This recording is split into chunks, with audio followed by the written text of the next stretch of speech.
Shut up and sit down. तो चलिए आइए अब हम लोग पढ़ते हैं 19.2 evolution of public relations in India.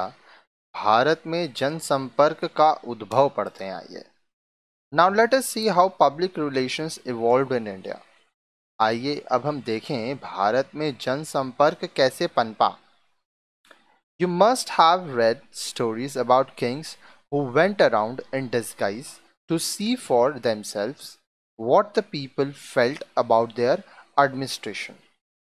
The Arabian tales relate how the celebrated Sultan Harun al Rashid used to wander about every night in disguise to see for himself as to what the people really felt about his administration. आपने ऐसे राजाओं की कहानी पढ़ी होगी जो यह जानने के लिए कि लोग उनके प्रशासन के बारे में क्या सोचते हैं, वेश बदलकर राज्य का चक्कर काटते थे।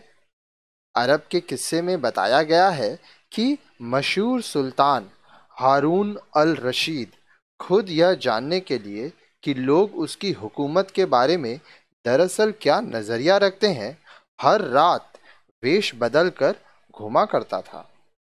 Professional bards were invited to sing the glory of kings and queens. पेशेवर भाट राजा रानी के यशगान के लिए दरबार में बुलाए जाते थे। There were people who reported to kings about popular feelings and views. ऐसे लोग भी होते थे जो राजा को लोगों की सोच और नजरियों के बारे में सूचित करते थे। In the Ramayana, there is a character called Bhadro who used to report the Ram about the popular feelings and perceptions. देखिए, रामायण में एक चरित्र भद्र नाम का है जो राम को प्रजा की अनुभूतियों और दृष्टिकोण बताता है। All these are examples of public relations which existed in one form or another in ancient India. ये सभी प्राचीन भारत में अस्तित्व में रहे जनसंपर्क के उदाहरण हैं। All our religious teachers, from Gautam Buddha to Sankaracharya to Nanak and Kabir, communicated in a language which the common people found easy to understand. They were all master communicators. Gautam Buddha से शंकराचार्य, गुरु नानक और कबीर तब हमारे सभी प्रेरक ऐसी भाषा में संप्रेषण करते थे जिसे लोग समझने में आसान पाते थे। ये सब दक्ष संप्रेषक थे। Another outstanding example of master communicator is that of Mahatma Gandhi, who succeeded in bringing the entire country together to achieve independence. संप्रेषण की दक्षता का अन्य श्रेष्ठ उदाहरण है महात्मा गांधी, जो स्वतंत्रता प्राप्त करने के लिए सारे देश को एकजुट करने में सफल रहे।